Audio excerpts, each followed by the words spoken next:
Girlfriend won't stop spicing up our meals, ignores my health issues, and now she's upset that I want to cook separately. I'm a 25-year-old guy, and for the last 5 years, I've been in a relationship with my girlfriend, who's 23. Things between us have been great. She moved in with me 2 months ago, and honestly, we barely ever fight. Even when we have disagreements, we're really good at just talking things through calmly, without resorting to raised voices or harsh words. Our daily routines are a bit mismatched since she works from 8 a.m. to 4 p.m., while I start later, from 10 a.m. to 7 p.m. Because of this, I take care of breakfast for both of us every morning, and she handles dinner. It's been a solid system, but there's one problem that's gradually been driving me crazy: her love for spicy food. She just loves her meals on the fiery side, way more than I can handle. I can take a bit of heat, sure, but eating spicy food all the time gives me acne flare-ups, heartburn, and, more than I care to admit, some pretty vicious bouts of diarrhea. Ever since she started making dinner, the spiciness level has gone through the roof. We'll have some kind of spicy stew or soup 4 or 5 times a week, loaded with serrano peppers. On other nights, she'll cook Thai or Indian curries with a mountain of chilies, and even when she's experimenting with pasta, she tosses in Calabrian chilies or jalapenos. It's relentless. It's gotten to the point where I end up with horrible diarrhea a couple of times each week. My acne's gotten so bad that my friends and coworkers have actually commented on how revolting my skin looks, and I'm popping antacids and acid inhibitors like candy. I tried talking to her about it, asking if we could dial down the spice, or maybe cook 2 batches of food, or at least just let her add hot sauce to her own plate. But every time, she just laughs it off and tells me to man up. She says if I can't handle a bit of spice, I need to adapt, because not everything in life will go my way. Last night after dinner, I finally felt like I'd had enough. I told her straight up that we needed to figure out a better dinner arrangement because I literally couldn't keep eating this way. Once again, she gave me the same lines about adapting and toughening up. But this time, I put my foot down. I explained that I absolutely cannot keep eating the food she makes because it's actually causing health problems. I told her I was willing to start making my own dinners. Since then, she's been giving me the cold shoulder, insisting that I don't appreciate her work around the house and complaining that she'll have to do twice as much now just because I'm being a baby about spicy foods. Am I truly in the wrong here? Update 1. Ever since my last confrontation with my girlfriend, things had been spiraling downward. The entire fiasco finally came to an explosive end just a few days ago, and I feel ready to open up about everything that happened. One night, after working late, I came home to the smell of yet another one of her Asian-flavored curries. I took a bite, and immediately recoiled. It was just too hot for me to handle. I told her, once again, that I simply couldn't eat her food and that it was starting to feel like borderline poisoning. She rolled her eyes, dismissing me, and told me to fill up on plain noodles if I couldn't handle it. She said she was too tired to make something else. That was the breaking point for me. I told her, if I can't eat what she makes, then I'll start making my own dinners from now on. And she exploded. All of a sudden, she insisted that if I made my own dinners, she'd be forced to make her own breakfasts, and she simply didn't have the time for that. The breakfast arrangement, something I hadn't even brought up, became ammunition for her frustration. I'd have been happy to make breakfast for both of us, but she was in no mood to listen. She ranted for a good 10 to 15 minutes about every minor annoyance, how I didn't change into home clothes before dinner, for me it made sense to eat, then, shower before bed, how I got up later than her job starts at 8 a.m., mine doesn't, yet I was always up in time to make her breakfast. I was blindsided. Where was all this coming from? She just demanded space and said she didn't want to talk to me. That night, I retreated to the guest room, not wanting to escalate anything further. The next couple of days were tense and silent. We hardly talked, made our own meals, and stayed in different rooms. By Saturday, I figured maybe some quality time together could help, so I asked if she wanted to go out for brunch. When we came back home, I tried to bring up what happened earlier in the week, but she just shut down again. Forget it, she told me. This new system works for both of us. But it wasn't working for me. Now we were living like 2 roommates sharing a house, not 2 people in love. I told her just that. I can't ignore my own feelings just to keep some broken system going. That's when it happened. In frustration, she snapped, "Why can't you be more like Colin?" My mind went blank. Who the hell is Colin? After a lot of prodding, she finally told me. Colin was a guy at her workplace. He was in a relationship with another woman in the same office, and apparently, they had a lot in common: food, hobbies, movies, travel, you name it.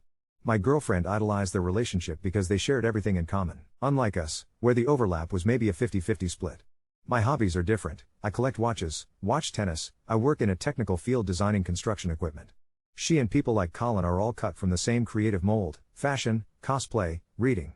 She had constructed this fantasy that Colin and his girlfriend were some ideal couple because they liked all the same things, and now she wanted me to become more like him, believing it would magically fix us. I argued that every relationship is different, and what matters is whether we love each other, whether we make each other happy.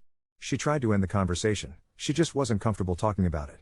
I told her, if she couldn't talk to me, then who could she talk to? She left that night, saying she'd stay at a friend's house. I was left confused and overwhelmed, so I started looking up couples therapists, anything to salvage what felt like a dying relationship. The next morning, she was already home when I woke up.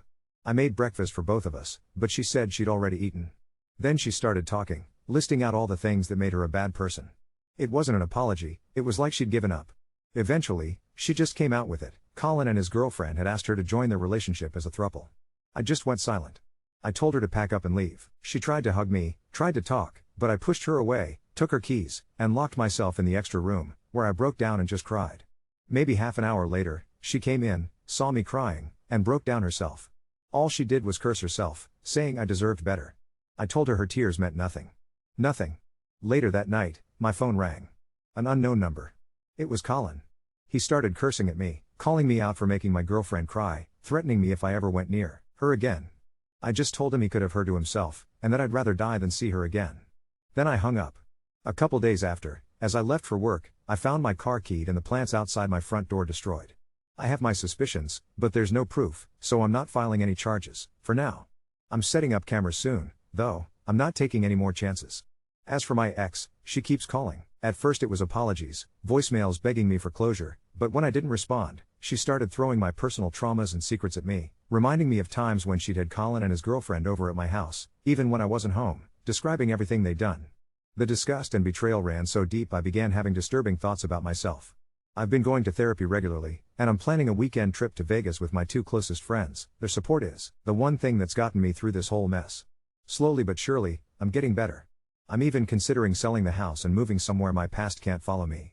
I've started thinking about moving out mainly because of security concerns, but there's a heavy emotional weight, too. I'm also constantly worried that she might give my address to my family, people I've purposefully gone no contact with. That fear lingers in the back of my mind, making me second-guess every decision and every interaction. Right now, my goal is to get an internal transfer at my current company. I love the working culture there, and it feels like one of the only stable things in my life at the moment. If that doesn't work out, I might have to start looking for jobs in other cities. The thought is overwhelming, but sometimes I catch myself drifting off there anyway. With everything happening all at once, I haven't really had the time or the energy to process it all properly. My main priority, day by day, has just been to make sure I don't end up doing anything drastic or self-destructive. That's my baseline right now, just keeping my head above the water, trying to survive one day at a time while the ground continues to shift beneath me. Update 2. It's been about 3 weeks since my last update, and honestly, I wasn't sure if I'd ever post again. But some things have happened that I need to get off my chest, and writing seems to be one of the few things keeping me sane right now. The cameras I installed caught something 2 nights after I put them up. It wasn't my ex like I suspected, it was Colin. Around 2 a.m., he came back and spray-painted cowered across my garage door before taking a baseball bat to my mailbox. I've got it all on video now, crystal clear footage of his face and license plate. I filed a police report immediately, but that's not even the crazy part. Yesterday morning, I got a call from my ex's sister, Emma. We'd always gotten along well when my ex and I were together. She's the reasonable one in that family. She was crying on the phone, asking if we could meet for coffee. Said she had something important to tell me about her sister and that I deserved to know the truth. We met at a cafe downtown, and what she told me completely floored me. Apparently, this whole Colin situation started way before our breakup. Emma had suspected something was going on for months. My ex would get mysterious phone calls, leave the house at odd hours, and was always talking about this amazing couple at work. Emma had even confronted her about it back in January, but my ex denied everything. Here's the kicker, Colin and his girlfriend never actually asked my ex to join them as a throuple. That was a complete lie. What really happened was that my ex had been having an affair with Colin for months, and when his actual girlfriend found out, she gave him an ultimatum, end it with my ex or lose her. Colin chose his girlfriend. So my ex, desperate and caught, made up this whole throuple story to try to make it sound like she was leaving me for something better rather than admitting she'd been cheating and got dumped. Emma showed me screenshots of text conversations she'd had with my ex where she basically admitted to all of this. My ex had been planning to string me along as a backup while pursuing Colin, but when that fell through, she panicked and created this elaborate lie to save face. I felt sick reading those messages. All those times she came home late from work events, all those nights she was too tired for intimacy, all those dinners where she seemed distracted, it all made sense now. And the spicy food thing? Emma thinks that was her way of pushing me away without having to be the bad guy who initiated a breakup. But wait, it gets worse. Emma also told me that my ex has been telling people, including our mutual friends, that I was emotionally abusive and controlling. That I monitored her food choices, isolated her from her coworkers, and made her feel trapped. She's been painting herself as the victim who finally escaped a toxic relationship. Some of our friends have already started giving me the cold shoulder, and I'm realizing I might lose more than just her in all this. The most disturbing part? Emma thinks my ex might be having some kind of breakdown. She's been calling in sick to work, posting cryptic stuff on social media about toxic men and finding your worth, and apparently showed up at Colin's apartment last weekend screaming at him and his girlfriend. Building security had to escort her out. Emma begged me not to let anyone know she told me this stuff. She's worried about what her sister might do if she finds out. She also warned me to be extra careful because my ex has been asking her about my daily routine, where I work, what time I usually get home. Emma thinks she might be planning something, though she doesn't know what. I don't know what to feel anymore. Part of me is relieved to finally know the truth, but mostly I just feel hollow. The woman I thought I loved for 2.5 years never really existed. And now I'm dealing with vandalism, police reports, character assassination, and the paranoia that she might escalate things further. My therapist says I need to consider getting a restraining order, especially with the evidence I have now. My friends are telling me to move, change my number, and start fresh somewhere else. The internal transfer at work is looking more and more unlikely. My focus has been completely shot. I never thought my life would turn into something this messy. 3 months ago, my biggest worry was heartburn from spicy food. Now I'm installing security systems and looking over my shoulder every time I leave the house. I just want this nightmare to be over. Update 3. I thought things couldn't get more insane, but I was wrong. Dead wrong. Last Friday, I finally got the restraining order approved. The judge took one look at the video footage of Colin vandalizing my property and the screenshots Emma provided, and granted it immediately. I felt like I could breathe again for the first time in weeks. That relief lasted exactly 4 days. Tuesday evening, I was heating up some leftover Chinese takeout when my doorbell rang. Through the security camera, I saw a woman I didn't recognize, mid-40s, well-dressed, holding what looked like a manila envelope. I almost didn't answer, but something about her demeanor seemed professional, not threatening. When I opened the door, she introduced herself as Sarah Chen, Colin's girlfriend. The same girlfriend my ex had supposedly been invited to join in their fake throuple. My blood ran cold. I think we need to talk, she said, and her voice was shaking. I let her in, mostly because I was too stunned to do anything else. She sat down at my kitchen table and slid the envelope across to me. Colin doesn't know I'm here, she began. And if he finds out, I'm probably dead. But you deserve to know what's really been happening.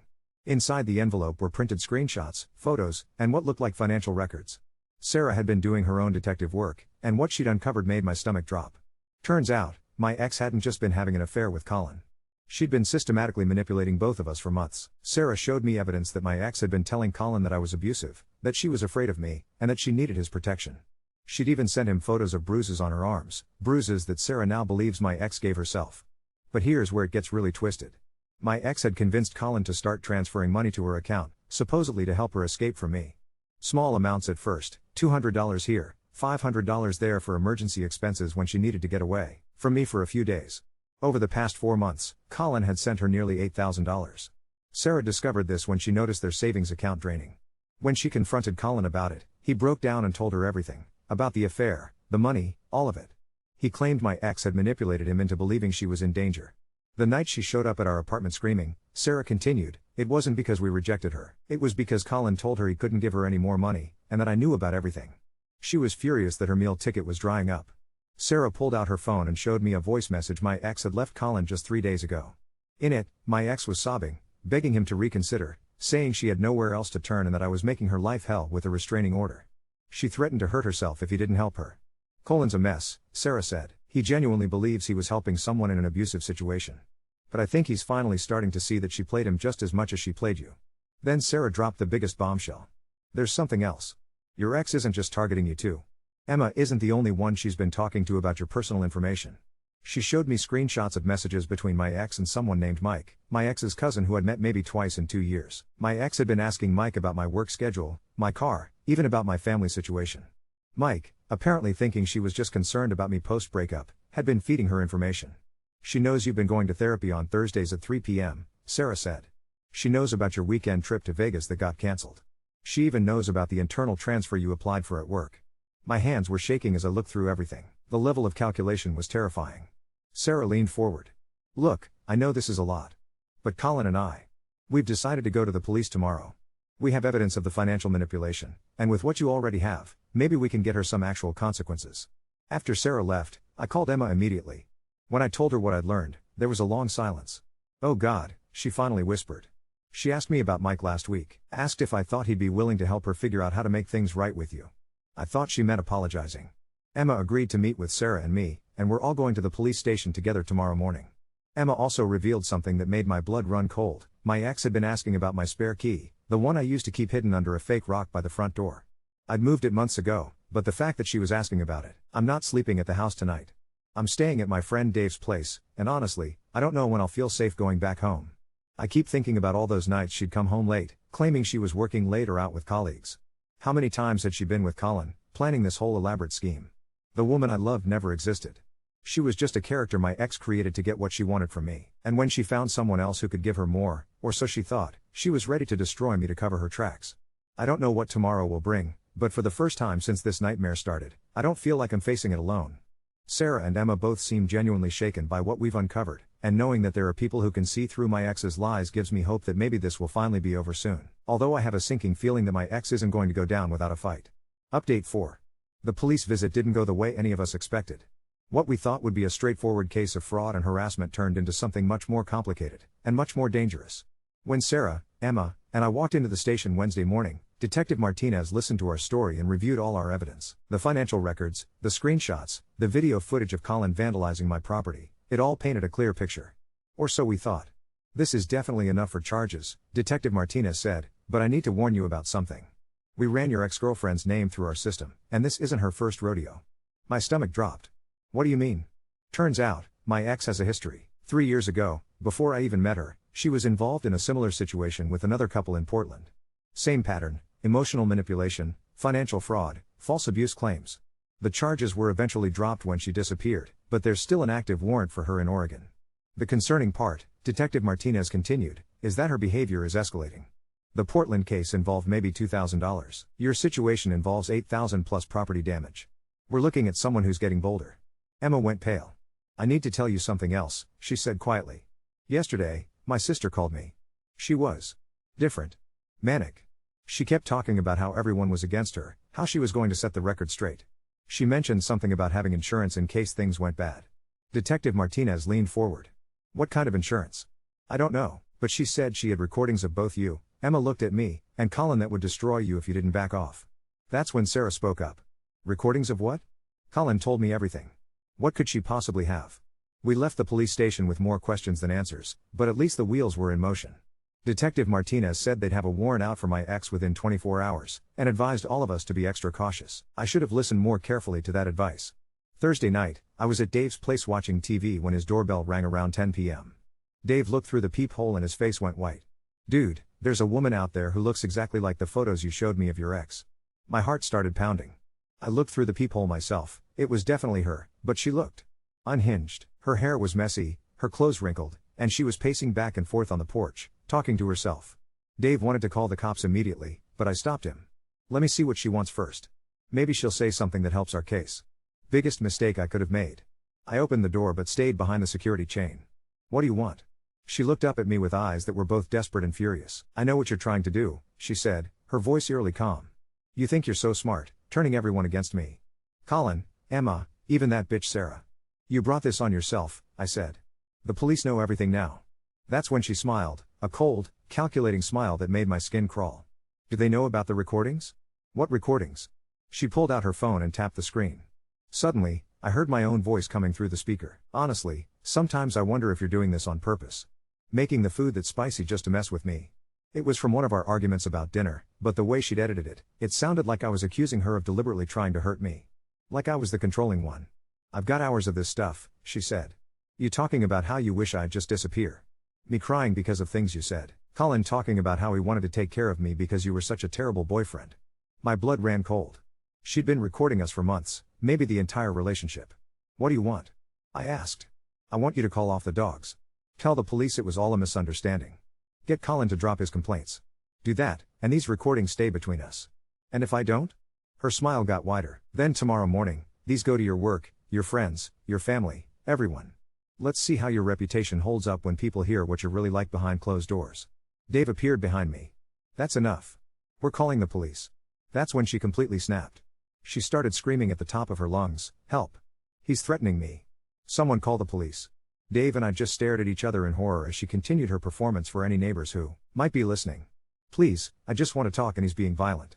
Within minutes, we heard sirens. 2 patrol cars pulled up, and suddenly we were in the surreal situation of explaining to police officers that the woman screaming for help was actually the one we'd filed complaints against. Fortunately, Detective Martinez had briefed the patrol officers about our case. When they saw my ex, they immediately recognized her from the warrant photo. But she wasn't done with her performance. As they approached her, she suddenly collapsed on Dave's front lawn, sobbing hysterically. "I just wanted to apologize," she wailed. "I just wanted to make things right, but he won't even let me explain." The officers weren't buying it, especially when they noticed she was holding her phone in recording mode during her entire breakdown. "Ma'am, you're under arrest for violation of a restraining order," one of them said. That's when she played her final card. "Wait!" she screamed, "I'm pregnant. You can't arrest a pregnant woman. The baby is his." She pointed directly at me. The words hit me like a physical blow.